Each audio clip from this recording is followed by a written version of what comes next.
महाराष्ट्रात राष्ट्रवादी काँग्रेसच्या अजित पवार गट आणि शरद पवार गटातील राजकीय संघर्ष दिवसेंदिवस तीव्र होताना दिसत आहे. अजित पवार गटाचे प्रवक्ते उमेश पाटील यांनी पुन्हा एकदा आमदार रोहित पवार यांच्यावर जोरदार टीका करत राजकीय वातावरण तापवले आहे.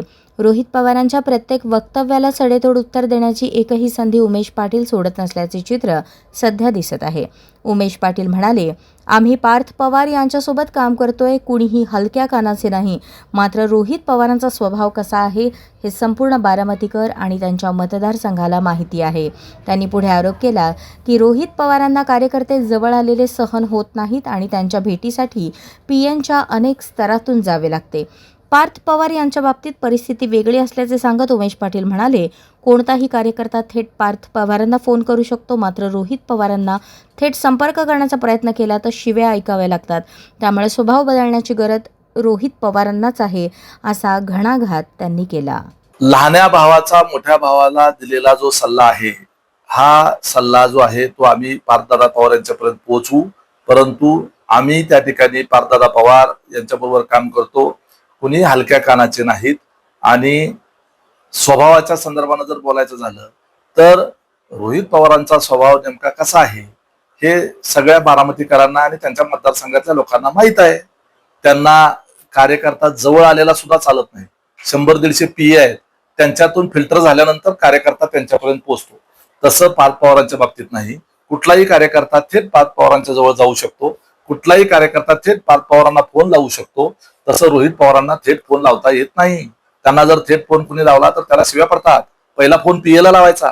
त्यामुळं स्वभाव बदलण्याची आवश्यकता, कार्यपद्धती बदलण्याची आवश्यकता ही रोहित पवारांना आहे. खरं तर रोहित पवारांनी म्हटलेलं आहे, पवार सुप्रिया सुळे भाजप सोबत गेले तर मी वेगळा निर्णय घेईन, अशा पद्धतीने वक्तव्य केलं. कशा पद्धतीने पाहताय? तसं पाहिलं तर आता रोहित पवार हे त्यांच्या पक्षाचे प्रदेशाध्यक्ष शशिकांत शिंदे, माजी प्रदेशाध्यक्ष जयंतराव पाटील साहेब, सुप्रियाताई सुळे यांच्याही पक्षाचे वरिष्ठ नेते झालेले आहेत. त्यामुळे सातत्यानं ते त्यांच्या पक्षाच्या वतीनं भूमिका मांडत असतात. आता ही त्यांनी त्यांची व्यक्तिगत भूमिका मांडलेली आहे. परंतु खरी वस्तुस्थिती ही आहे की 2016 साली ज्या वेळेला पुणे जिल्ह्याच्या जिल्हा परिषदच्या निवडणुका 16 किंवा 17 सालच्या असतील, त्यावेळेला जिल्हा परिषदेचं तिकीट जर त्यांना नाही दिलं तर आम्ही आणि आमचा परिवार भारतीय जनता पार्टीमध्ये प्रवेश करू, अशा पद्धतीची धमकी त्यांनी खुद्द पवार साहेबांना दिली होती. आणि पवार साहेबांनी त्यांना अजितदादांना विचारायला सांगितलं. अजितदादांनी सांगितले की साहेब जोपर्यंत परवानगी देणार नाही तोपर्यंत आता कुटुंबातला इतर कुणाला वेगळ्या निवडणुका लढवण्याच्या संदर्भात मला निर्णय घेता येणार नाही. त्यांनी 2-3 वेळेला हेलपाटे मारल्यानंतर शेवटी धमकी दिली होती. त्यामुळं रोहित पवार हे 2016 साली भारतीय जनता पार्टीमध्ये जाण्याचा प्रयत्न करत होते. त्याच्यानंतर 19 साली विधानसभेला जर उमेदवारी नाही दिली तर त्या ठिकाणी ते सुरुवातीला हडपसरमधून निवडणूक लढवण्याच्या करता प्रयत्नशील होते. नाही दिलं तर भाजपमध्ये जाणार असं म्हणायचे. म्हणून शेवटी त्यांना कर्जतमध्ये त्या ठिकाणी अजितदादांचा अंबालिका कारखाना होता, तिथे त्या ठिकाणी काम होतं दादांचं, आणि म्हणून करता त्यांना कर्जत जामखेड मतदारसंघातून त्या ठिकाणी घड्याळ चिन्हावर त्यावेळेच्या वेळेला उमेदवारी दिली होती. रोहित पवार हे सातत्यानं असं जे बोलतात, मग विलिनीकरणाच्या बाबतीमध्ये ते सातत्यानं बोलत राहतात. विलिनीकरण होणार होतं म्हणजे काय? म्हणजे आमचे आमदार तुतारीत जाणार होते आणि आम्ही विरोधात बसणार होतो का जाऊन? विलिनीकरण होणार होतं म्हणजे काय? तर तुतारीचे आमदार आणि तुतारीचे सगळे नेते कार्यकर्ते घड्याळात येणार होते, असाच त्याचा अर्थ होता ना.